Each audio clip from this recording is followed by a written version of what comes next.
Ladies and gentlemen, welcome back once again to your continuing coverage of various matches from within the International 2. My name is Toshley, and I will be your commentator for the games that we have coming up here for you today. And we are continuing on with the grand finals of the International 2, the $1 million tournament, the most prestigious tournament within the world of Dota 2. This is game number 2 between IG and Na'Vi. We saw IG completely manhandle the team of Na'Vi straight from the very second the game begun. They got themselves first blood, they got themselves a tier 1 and tier 2 6 minutes into the game, and from there on out, the game just got out of control, and IG continued to get stronger and stronger and stronger and dominated right from the get-go. It looked like the preliminaries, but Na'Vi have started every single game thus far in the winners bracket with a loss at the start and then proceeding to beat out the opposing team with every preceding game. Is Na'Vi going to do that? Are they going to take this series 3-1, or will IG continue their streak of dominance and continue to play like they did in the preliminaries against the team of Na'Vi? We're just going to have to wait and see. Of course, Na'Vi, defending champions of the International they took victory in the first International. Will they take victory in the International 2012? We will just have to wait and see. The team hailing from the Ukraine and fan favorites from within the scene of Dota 2, and they will be fighting it out against the Chinese monsters, IG. Invictus Gaming, the millionaires of Dota 2, who have in fact been promised an additional $1 million if they take the $1 million top prize in this tournament. How nice is that? Like, oh, you just won $1 million, have another $1 million. It would be nicer if it's like, hey, if you don't win, we'll give you $1 million anyway, you can feel like you won. That would be nicer. But alas, it doesn't really compel the team to achieve victory, does it? It's like, oh, okay, well, let's just not care about winning. We're going to get $1 million anyway, man. Who cares? So I guess it's a little bit more motivation. Nevertheless, on the side of Na'Vi, we see Poppy sitting in the captain's chair, following up with Havors, Dendi, Light of Heaven, and Arsad. And over on the side of IG, we see Faith, Captain Faith, Zhao, Ferrari, 430, YYF, and Chuan. And looking over at the draft, we see IG taking out Enigma, taking out Like, and taking out Anti-Mage, an exact reflection of what we saw in the previous game. In Na'Vi, they've taken out Invoker, they've taken out Morphling. Have I seen this before? Have I seen this before? It looks familiar. And Nature's Prophet, as they have in the last 10 games or so, taking out Invoker, Prophet, or Furion, and of course that Morphling. Well, I guess they really don't like fighting it up against those three heroes. IG have themselves first pick. Darkseer is still in the pool, as is Nargothrond, as is several other powerhouses. Chen, if the team of IG want to secure that up for themselves. Rubik is also still currently available in the fray. How will the team of IG proceed? What will they secure for their first pickup? Will it be Darkseer once again? Or will they let Na'Vi have it? IG fought valiantly against that Darkseer, and they are going to go with the Rubik first pick. Feel sorry for the team of Na'Vi. Darkseer to immediately be secured up. Hang on a second. Seems like a slight reversal, huh? Darkseer, Leshrac was on the team of IG, but alas, Rubik was also on the team of IG, so I guess it's not an exact reflection of the draft in the previous game. Darkseer and Leshrac to be taken up by the team of Na'Vi. A lot of potential to come out of those two heroes. How will IG proceed? Nargothrond is still available in the pool. They might want to go with that again. Broodmother, which the team of IG used very effectively in the last game, was also available. Maybe IG might go for that. Once again, we'll have to wait and see exactly how it all proceeds. Yes, indeed. Ticking away into Captain's Faith reserve time. They can take as long as they want. There's $1 million freaking on the line, but they are up a game, which in a sense is a little bit of insurance to screw up, I guess. But in the end, you really want to secure as much of an advantage as you can, especially when there is an entire $1 million redos on the line. Captain Faith thinking long and hard about his picks. How does he want to proceed from here on out? What does Na'Vi composition have in terms of power? Well, Darkseer, fantastic solo laner. He can push lanes fantastically. He's great in team fights. Vacuum allows you to choose your enemy's positioning. How great is that? And the Ion Shell does a lot of damage, especially towards the early stages of the game. And the Surge allows you to escape from bad situations easy peasy. And that Wall of Replica, oh my goodness, oh my lord. If you have an Aghanim Scepter with that, your own heroes, or at least the heroes on the opposing team, will kill themselves in a fairly rapid manner. You copy the hard carry. He walks through there once, you could kill a hero or two really easily with that illusion. It does 140% damage. More damage than the actual thing. It's absurd. Team of IG securing their last set of picks for the first set of picks. If that made any sense. Night Stalker and Lanaya.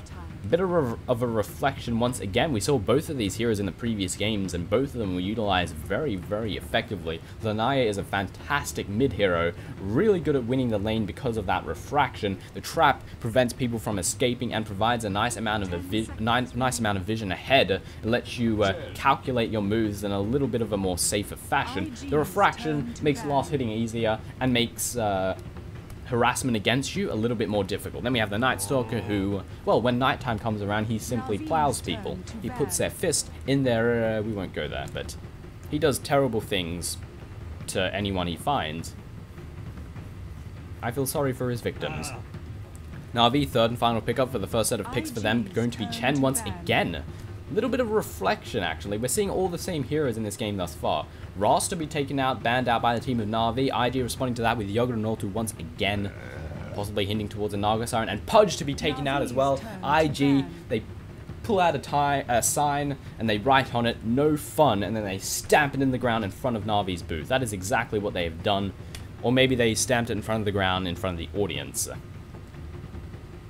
The team of Na'Vi, what have we got? We've got a good amount. What else have we got, rather? I just covered Darkseer before when I meant to cover everyone, I guess because the picks had happened for the team of IG. So we have Leshrac, who provides a great amount of ganking potential. The Split Earth does absurdly large amounts of damage, and then we have the Edict. If you catch someone out on their own, they die. That is the principle of that spell.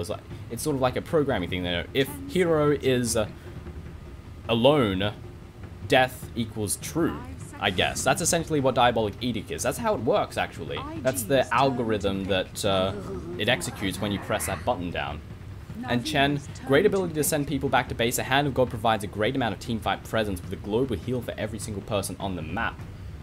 And his ability to coerce creeps onto his side gives him a little bit of, well, it lets him bolster the pushes and allows him to take down towers in a far easier manner with 3 additional creeps with 300 bonus HP to help out with the push.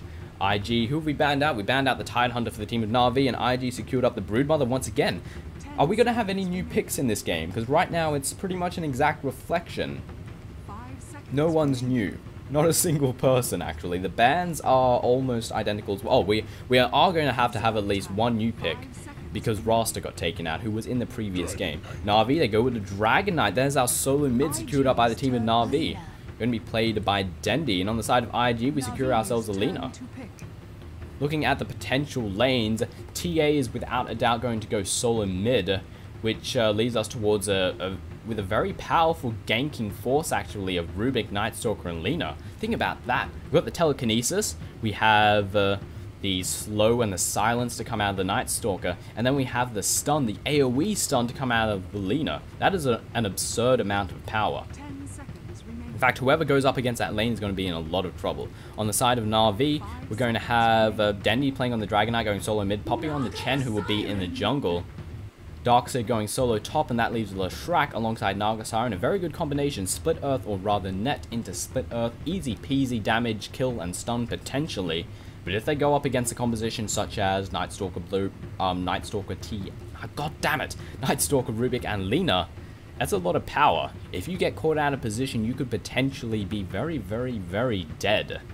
Because how are you going to get away from a 50% slow? A silence, so you can't use, say, the haste the Darkseid has available. You can't stun or anything. And then you have the stun to come in from the Lina.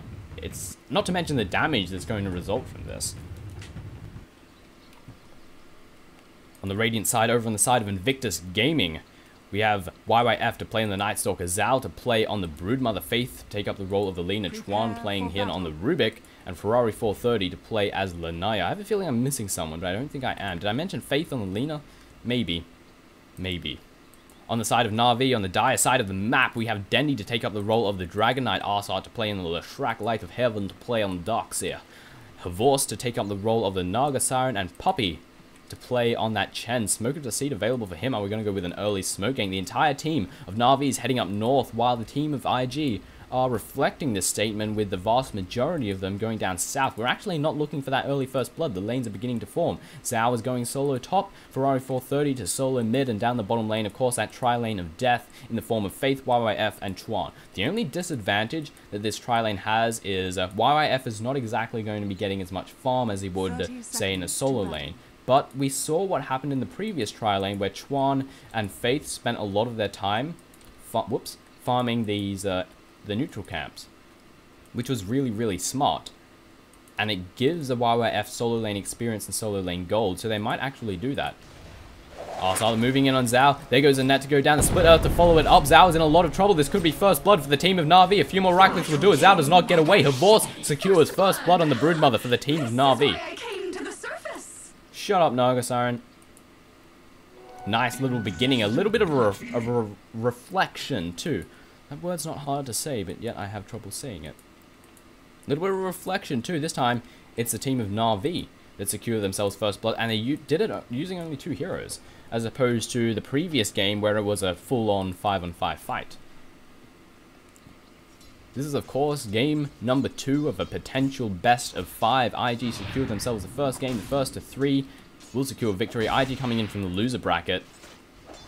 And no winner advantage for Na'Vi, despite seeking the winner's bracket. I don't really agree with that. I think there should have been some advantages. Could have been an extended series. Of course, a best of 7 if it was an extended series, because it means Na'Vi has to win 1 game, which is quite frankly bullshit. Or possibly IG starting with, or rather Na'Vi starting with a 1-game advantage. So right now the score would be 1-1 instead of 1-0. Of course, you don't do, like, if you did an extended series and made it a best of 5, you're an idiot. Because if they win 1 game, then it's just over. If you've ever watched the MLG finals, Ferrari 430, getting hit by a stun, if you right clicks come down, should absolutely be fine. Should be absolutely fine, rather. You don't do this to a middle lane player, Poppy. This is rude. This is rude. So this is middle lane 1 by the team of Na'Vi. Because Ferrari 430 is just going to take damage by this tornado and can't get close to the creep wave to win. I mean, to get last hits. Not a good situation to be in. But what I was saying, or trying to say, Sentry was to go down. Split Earth just barely being missed by Zhao. What a nice little dodge being utilized by the Broodmother. Before I was talking about MLG. If you've ever watched MLG, you know, it's a final. You think, yeah, finals. These guys versus these guys. Extended series. Oh, okay then. It's best of 5, but it's an extended series, so one guy has to win 1 game while the other has to win 2, and then the guy that's in the lead that's currently got 2 victories and just needs to win 1 game, cheeses, wins in 10 minutes, and like, oh, wow, this was a great finals, huh? Screw you, MLG. I haven't watched MLG in a while, so I don't know if they still do that. It's really dumb, though. Zhao really wants a counter ward, but the counter warding of the counter warding, it's Inception! Even though Inception doesn't actually mean something inside of something. It actually means the beginning of something. I hate the fact that that movie called itself Inception when Inception doesn't actually mean that. Simply because whenever I say Inception, everyone's like, oh, that movie was great. And then they're like, okay, this is not the place for ranting. This is the place to talk about Dota 2 and commentate the action that is currently unfolding. Right click coming in, the refraction instantly gets melted thanks to the illusions. And this tornado means that Ferrari 430 has lost this lane and has lost it hard. Looking over the last hit department, we see 11-2 currently sitting in on the Dragon Knight on Dendi with 9-7 on the TA, so not really doing that bad of a job thus far. Over on the top lane, how are we looking? Broodmother's getting zoned pretty hard right now. 1 death under her belt, 0 last hits. The waveform comes down, does some damage, or Riptide rather. Spiderlings come forth, finally. Havorce just right-clicking everyone at every single opportunity, currently sitting at 18 for 4 on the creep score. And Arsar is just farming out this ancient camp, or rather this neutral camp. Poppy doing the same thing with an iron shell currently sitting on his head. Chuan and IG farming up, nice little stack going on here. Farming up their jungle. And giving YYF solo lane experience, currently sitting on 20 last hits. Getting all that solo lane EXP. When the nighttime comes, he will be able to go kill things, for lack of a better term. Stun to come down for Ferrari 430. Smoke Gank moving in. They want to try and move in on Denny. There goes a telekinesis. The Split Earth is going to come down next, or rather the Light Strike away. A lot of damage to be dealt to Denny. Denny takes a fall. Ferrari 430 so low in HP. Not enough for you. But alas, not low enough. Puppy thinking of moving in. Activated the smoke. Has himself a Centaur Khan. Going to try and move in on the top lane instead and try and attempt to take down this Broodmother. There goes the net. Arthur moving in there. And net didn't actually land. What the hell? I don't know. He didn't drop into invisibility, did he? Or maybe he dropped into invisibility right when the net was cast and I didn't see that transition. Puppy moving in. There is a successful net. Centaur Stomp to follow it up. In comes a Split Earth. And this is the death of Zhao without a shadow of a doubt. 2 kills for the team of Na'Vi. Radiant structures are fortified. Fortification going down. Trying to hold this off as best as possible. Arsar being sent back to base. Ferrari 430 moving back into the lane, currently 15-9 on the creep score. Danny sitting in at 14-4. Wildkin's no longer present, so it's not causing all of these problems anymore. And now Ferrari 430 can freely return to being a nuisance in the lane, doing some serious damage to Dendy at every single opportunity, and Dendy can't return the harassment because of that refraction. But Leshrac is moving in to reinforce, Smoke of Deceit being active. We want to try and get a gank in on Ferrari 430, but Ferrari 430 activates an invisibility rune and then immediately dispels it. Zhao is sitting just out of range, tier 1 tower at the top tower. This is such an echo of the previous game, isn't it? Except roles reversed. It's rather odd. For the most part, an echo. First tower secured by the team of Na'Vi. 5 minutes into the game, the tier 1 tower takes a fall. Arsad venturing over towards his top lane to try and help out. Might continue to push out and do some damage to the tier 2 tower. Maybe even take it down. However, the team of IG are reflecting this. They are echoing it in the fact that they are pushing this bottom lane and they are about to take themselves their own first tower of the game in the form of the tier 2 towards this bottom lane. They're going to continue to push it out. They've got no reason to stop. No reinforcements are rolling in. Meanwhile, Split Earth come down and Zhao as well as the net. The right click coming in. The Edict doing some damage. The Spiderlings are absorbing it all, but it doesn't matter. He does get taken down. Easy peasy. Fade Bolt to fly through. Broodmother's just feeding in this game. Wards to give vision, of course. Sentry wards to reveal her positioning. Moving in, Light Strike away, missing by a considerable margin on Light of Heaven. The silence has also landed down. They're continuing to move in. They really want to get this kill. Light of Heaven's receiving the right clicks. There's one right click away from death, trying to juke as best he can. The haste goes down, but he does get taken down. YYF will simply back out. He's fine, he's safe. Faith will absorb the clicks coming in from the tower. TPs are rolling in. They want to try and get themselves a kill. Faith is really low in HP. One more right click will do it. We'll be able to get the net off. Needs to get the net. No, Faith gets away. Could have been a very easy kill, but alas, they didn't have the range that they needed. But Arsad is moving in. He wants to try and cut them off, but he decides that maybe I shouldn't do this. I can get silenced and stunned and then be dead within the course of seconds. But if I get Edict off, I might be able to take them down, but alas, he elects to back off. Ferrari 430, we're currently moving in. Arsad doing some damage with the Edict. Slow to come in from Denny, unable to get the stun off. Ferrari 430 will simply walk his way with that silly anime ninja-styled walk that she does back to the safety of her side of the map. Use those bottle charges to return her HP back to where it needs to be, but alas, she doesn't have bottle charges, so I'm wrong. Chen is fairly low on HP. Don't know where he is at right now. He's currently venturing back to base. I saw the Centaur, or say the Hellcall moving in. There goes a stun. Denny popping off the Dragon Form. They really want to get this kill. There goes the net, followed up. Split Earth go down. Ferrari 430 take the fall. YYF TP's in, but realizes it is far too late for him to do anything. Zhao is finally getting the opportunity to receive a little bit of free farm. Currently sitting on 4 Iron Branches, 6 Tangos, and nothing else. 17 last hits with 3 deaths, all under the belt. Light of Heaven moving in to reinforce. YYF looking to join the fray towards his top lane. Maybe wait for the rune. No, rune doesn't spawn for the next 30 seconds. You're not going to wait 30 seconds for a rune. YYF venturing up top, see if we can give some assistance to the Broodmother, give some assistance to Zhao and take down Light of Heaven. Coming in from the behind, YYF is moving in alongside the Spiderlings. Want to go in on Light of Heaven, needs to haste down. The silence is too late, but the speed should be fast enough. He jukes into the trees, the Spiderlings are giving chase. TPs are rolling in. We're trying to move in on Zhao. We need to get Split Earth off, but Ferrari 430 comes out of nowhere and moves in on Arsad. Trying to do what damage he can. A lot of damage should be dealt. Net to come down on Zhao. Zhao to fall. Fantastic Split Earth to come out of the Leshrac. Leshrac is so low in HP, he needs to leave. He needs to leave right now. Ferrari 430 on the run alongside YYF. In goes the Song of the Siren being used to initiate a fight. Where is Na'Vi? They're slowly moving in. Light of Heaven returns to the fray. There goes the illusions. The net to come down. Ferrari 430. The Troll Trap does nothing. Trying to send Light of Heaven back to base. Will successfully escape. The nuke almost gets him down. Faith almost takes a kill, but alas, nothing happens. And Faith gets right click down. The Chen nuke finishes him off.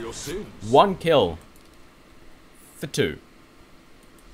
Nice little engagement. Denny cuts off. YYF needs to get the stun off. There goes the stun. In comes the right clicks. Will the damage be enough? YYF is a fast individual indeed and should be able to easily run away from any dangers. I keep tripping over my words. I think I mispronounced like 10 or so words in that last battle because I'm bad at talking, I guess. Oh my god, it's so bad.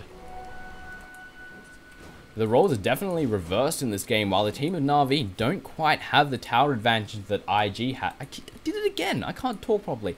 While the team of Na'Vi don't quite have the tower advantage that the team of IG had secured for themselves in the previous game, they have got a considerable kill advantage, and they are simply winning the game. Stun to come down on Dandy. The Light Strike away, just barely missing. Ferrari 430 will successfully escape. Cannon wards go down, and they're going to try and take this. Oh wait, it's the same team. Never mind. I'm silly. YYF venturing towards his middle lane, wants to try and help out with the push towards his tier 1 tower. Vanguard being picked up by the Naga Siren.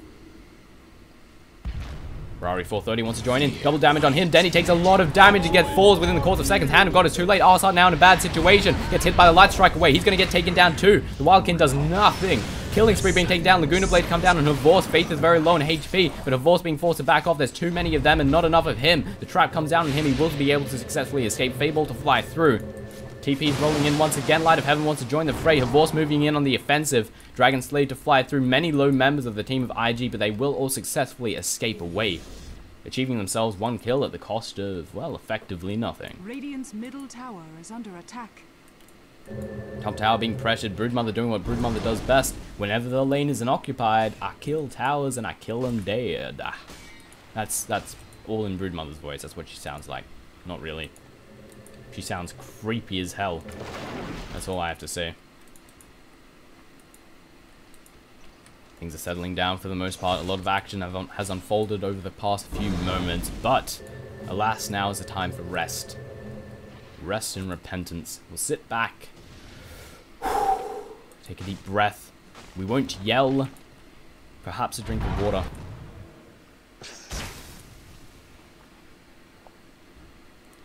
Always worried action is going to unfold when I'm trying to drink game. Light of Heaven, YF thinking of moving in, diving past a tier 1 and right next to a tier 2 is an unwise decision indeed. IG looking to capitalize, or rather looking to get back the advantage that they have lost. The TPs roll in, the fortification goes down, the Song of the Siren lands. Havorce, the team of Na'Vi using this to set up a kill. Will it be successful? However, we need the vacuum to get everyone into a nice little group. Silence come down in Light of Heaven. Havorce takes a fall within, oh wait, that's a Broodmother that takes a fall within the course of seconds. Faith receiving some damage. Dragonfall coming from Denny. Light Strike away to land on Havorce once again. Faith is getting awfully low. One more right click does it. The Riptide goes through. A lot of damage dealt to the Lina. They're continuing to go for chase. Chuan, nah, they'll be fine. 2 easy kills for the team of IG. Light of Heaven, or rather Naga Siren being sent back to base. Also, I just realized something. This is great. For ages, replays didn't have this nice little bar. It only happened in replays, and that sucked so much. I hated it. You could only do it in live games. No replays had these little health bars, only live games, and I love the fact that they're in here now, because it makes life easier. When you see someone get sent back to base, I don't have to go, okay, this guy gets sent back to base, I just look at the health. Logically, the person with the lowest health is going to get sent back to base. You know, obviously, unless you're retarded. This is the way it all unfolds. But this is great, I love this. I didn't even realize this until this game. I already casted a game earlier, obviously. But I'm loving it. It's fantastic. Scouting out ahead, YF wants to make sure everything is A-okay and 100% safe. Very wisely, the team of IG are moving in to kill off this camp. Maybe not. Thinking, deny the Centaur Khan from Puppy. But no, we're going on a bit of an adventure. And Havorce could find himself caught out. Look at that nice little stack of the camp. Radiant's middle tower is under attack. Big cluster of IG. Unification going on towards his top lane. The tower's being pressured. Light of Heaven should be able to take down this creep wave fairly easy with the use of that Iron Shell. The Riptide goes in really loud too. Centaur Khan is going to get taken down and Stomp, causing some problems, but IG, or rather Na'Vi, are moving in to reinforce. They're moving in to hold the tier 1 tower towards his top lane. Dandy is just staying close enough to keep an eye on everyone, but not venturing too far forward to find himself in a bad situation. But the trap comes down on him, gets slowed, but no further initiation to come out of IG. They elect to back off. They realize that a big cluster. Nice ward, actually. Didn't realize this was here. This gives vision that so many people are here. And IG very wisely back off. They don't continue to try and push and win on such a circumstance where nothing will be achieved. That's something that Na'Vi did a lot in the last game. They kept pushing in on this lane, even though everyone on IG was here, and they weren't going to succeed. IG back off, which is definitely very smart of them. Ashrak moving in on the offensive. Zhao is the only member here. Wait, Faith is also here. Dragon's Breath to fly down. Reinforcements rolling in for the team of IG. They realize they need to try and hold this as best as they can. Dragon Slave to fly through. Denny moving in on the offensive. The Dragonfall has been popped off. There goes the stun. Zhao trying to help out where he can. The net to follow it up on Faith. Faith has the Lagoon Blade. He should use it before he dies. Hits down Denny. Denny takes a lot of damage. Faith is still alive, but the Dragon Breath takes a kill. Now we're moving back towards the tier 2 tower. We want to try and take that down easy peasy. Tron moving in. Faith drops off a spiraling charge. Denny takes a bit of damage, but nothing more than that. And now we're moving in. We stole something. Song of the Siren goes down, and it sucks. Vacuum in. A lot of damage should be dealt with. 4-man split earth to go down, and 3 members of IG instantly melt to the might of Na'Vi. We're continuing to move on. YYF will be the next to fall. 5 members of IG. 4. Lina respawns back, but oh my god. And the tier 2 tower takes a fall as well. Lina, the sole defender for the team of Invictus Gaming. Her alone will not be able to hold out against this might.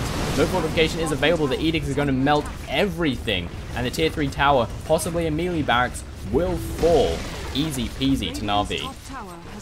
Isn't this such a reflection? You know, in the last game, there was a big 5-man wipe at the bottom lane. And now it's at the top lane for Na'Vi, for the opposing team in the opposing lane. Melee Barracks takes a fall. The team of Na'Vi elect to back off. Arslan going to TP himself straight out to safety. Will not get caught out by the team of IG. Denny going to be sent back to base by Chen. He can move in and try and deal some damage where damage can be dealt.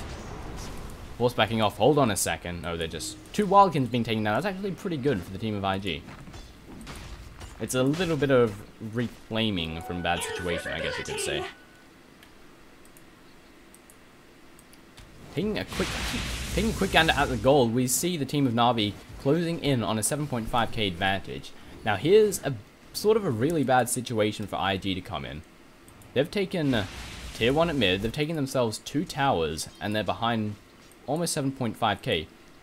Na'Vi have taken down, okay, I guess they've taken down 3 towers. I completely forgot that this happened, and I'm a retard. But nevertheless, this tier 1 and this tier 1, they could go down really easily, and then the gold for Na'Vi is going to creep even more in their favor. And it's not going to be difficult for Na'Vi to accomplish. While IG, if they want to try and get the gold advantage back to a more balanced field through tower kills, they've only got 1 tier 1 remaining. The rest are tier 2s. These aren't going to be easy to take down. Meanwhile, Na'Vi, a couple of tier 1s. Easy peasy. Leshrac alone could do this very easily while the rest of the team is distracted. Things on both accounts have settled down once again. 90 last hits coming in on the Nagasar, and how are we doing item-wise?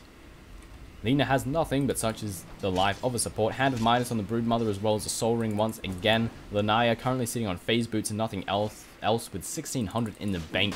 Night Stalker working his way towards a Vanguard, and Rubik once again having effectively nothing aside from some arcane boots. Over on the side of Na'Vi, we see Mechanism, Ring of Basilis coming in on Chen. We see the Nagasiren sitting on a Vanguard, working our way towards a Manta style by the looks of it. Possibly Lincolns, I'm going to guess Manta. Yeah, I don't think Lincolns. On the side of Denny, we see Drums of War, we see some boots, and we see himself working his way towards that glorious, glorious BKB, the Black King Bar, the 10 seconds of magical immunity. Darkseid working his way towards the Hood of Defiance to turn that into a pipe, and Leshrac is going straight for an more commonly known as Aghanim Scepter. I personally quite enjoy calling it Agamagabag. I think it's a fitting name. A Ring of Basilis, Ring of Basilis, and other silliness like that. And here we go, Na'Vi realizing that, yeah, there are 2 tier 2 towers, tier 1 towers there, and they'll be very easy to kill. Instantly, it takes a fall. Unification going for the team of IG towards this bottom lane. They need to do such a thing if they want to defend this. Broodmother continuing to push out this top lane. No TPs are rolling in. They're going to let this tier 2 fall if no reinforcements roll in for the team of IG. YYF alongside Chuan alone will not be enough. Faith has also joined the fray. Dragon Slave to go down, revealing their positioning. Dragon Form to be popped off by Dendi. Reckless coming down the tower. No fortification is available. The Edict is going to melt through everything. It's not even being used. It's not even necessary for the assistance of taking this tower down. The bottom tier 2 tower takes a fall, and now the team of Na'Vi have no reason to stop. They're going to continue pushing forward and attempt to take down this tier 1 at mid. I mean the tier 3 at bottom. I'm an idiot. What the hell was that?